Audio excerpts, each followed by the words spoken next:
So some of you know that every few years I go to Nepal and work with this organization that tries to prevent human trafficking. So I thought I'd make a video that explains what I've been doing, where things were at the last time I went, how things have changed this most recent trip, and also, what we're working on in the future. So human trafficking, that happens all over the world. And just so we're clear, when I say human trafficking, I mean like the smuggling of human slaves. That's what we're trying to prevent. And in Nepal, it's an especially unique situation.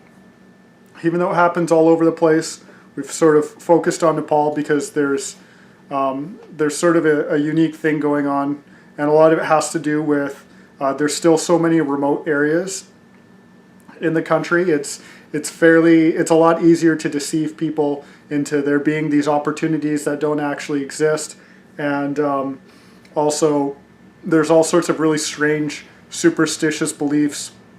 If it's kind of like the Nepalese are the whole foods, or they're like the organic of human crop, and their organs and their bodies like cure diseases if you can take them. And so there's a lot of really strange things that targets them specifically, and also just culturally they're very they're just very kind and trusting for the most part. So there's a big target on them, and logistically it's fairly easy to do there.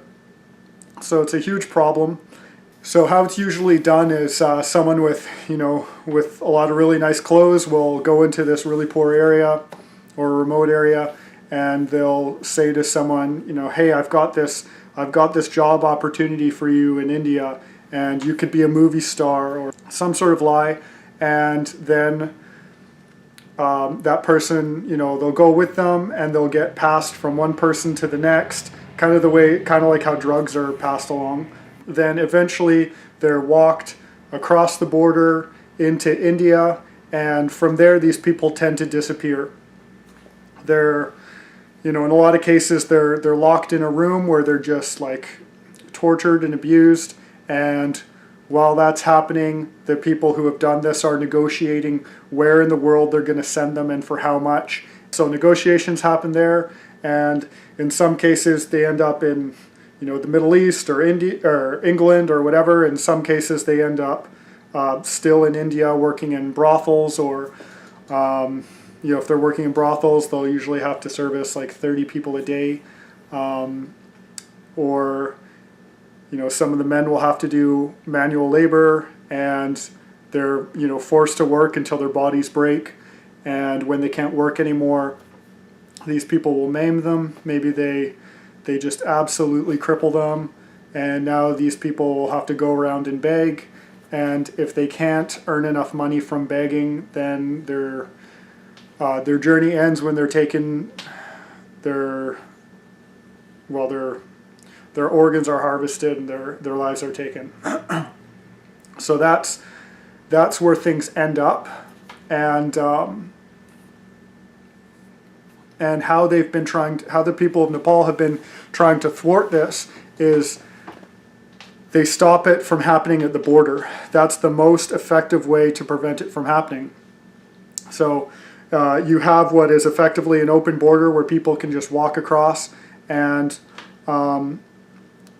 this organization that we've been working with, they have people who in most cases have formerly been trafficked themselves. They'll man these booths at the border, and they know what to look out for, and they're kind of doing like profiling. If it looks like there's a high chance of someone being trafficked, they'll talk to those people, and they'll run them through a questionnaire, and they'll kind of start an investigation. And this can be a really tense thing because the trafficker is right there, and there's a lot of money riding on this, and the person who's getting trafficked doesn't always know what's happening, and it can just be, it's a really delicate thing. And so from there, if they've determined that it appears that trafficking is happening, they'll then bring them from the border and take them to a safe house. And at the safe house, they pursue their investigation. They see if it's safe to bring them back to the family, that sort of thing. One of the main problems with this is that like I say, the traffickers are right there. In some cases, they follow them onto public transit to the safe house and, steal them back in the middle of the night, that kind of thing.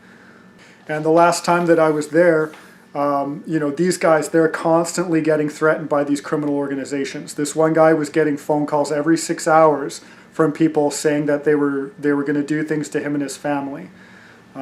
So those people are under a lot of pressure. And in the last trip, my martial arts mentor and I, we essentially audited their security procedures, and we looked at ways that we could mitigate some of the risks, and just improve things logistically. We wanted to see, what are things that we could be bringing in with our next trip. How could some of these problems be solved? And we also offered some training for their staff, which was really insightful because it helped us understand how much of what they're dealing with is grounded in some kind of cultural expectations as well. So for instance, if someone gets really heated and they present a threat, we were noticing that instead of creating some distance and protecting themselves, these staff members would come in close as if to almost comfort, and they were putting themselves at a lot of risk by doing this. So that helped us understand the situation a little bit better too. And that's probably the best summary of the conclusions of the first, or this last trip. And so recently, this trip that my wife and I just came back from, it had been about 1.5 or 2 years since the last time I had been there, and I was surprised at how many things had changed. For one, there had been that huge earthquake, and there was a huge uptick in trafficking there, and then afterwards it dropped down pretty low. Some of the things that have changed are the contact at the organization that we work with. He was promoted to he's been given some sort of like political sway, and this means that the local police are supporting he and his staff members. So at the borders now, the police are it's their job to help out the people who are doing the screening, which is that's a game changer for sure. Before, the police were just as, well, I don't want to say they were just as much a part of the problem, but at least now, if they're not helping, pressure can be put on the police officers to say, hey, why weren't you doing your job? And that wasn't in place before. So they've got support from the local police, and I had described how when they intercept someone at the border, they'll then get into public transit and go to the safe house, and the trafficker will just follow them in the same bus and take them from the safe house. Well, now they actually get a police escort to the safe house. So that solves a lot of problems right there, which is excellent. But the traffickers have changed the way that they're doing things also. So for instance, the trafficking isn't happening through the main border crossings and the main roads. Now they're just kind of diverting out to the sides a bit. And, Valley and I saw that this was coming when we were there. We said, what's preventing people from just walking 50 meters that way and bypassing the booths altogether? So that's what they're doing now. At least, though, that breaks some of the deception that's happening. It's harder to trick someone that what you're doing is legitimate if you have to go bushwhacking away from the main roads. And also, the trafficking is happening more on an international level now. So instead of people getting pulled out of these remote areas and being taken across the border into India, they're being taken into the capital, into Kathmandu, and they're actually being flown out all over the place. So we're looking at how we would create what are effectively like mobile screening booths across the border, so we can perform more of a patrol function.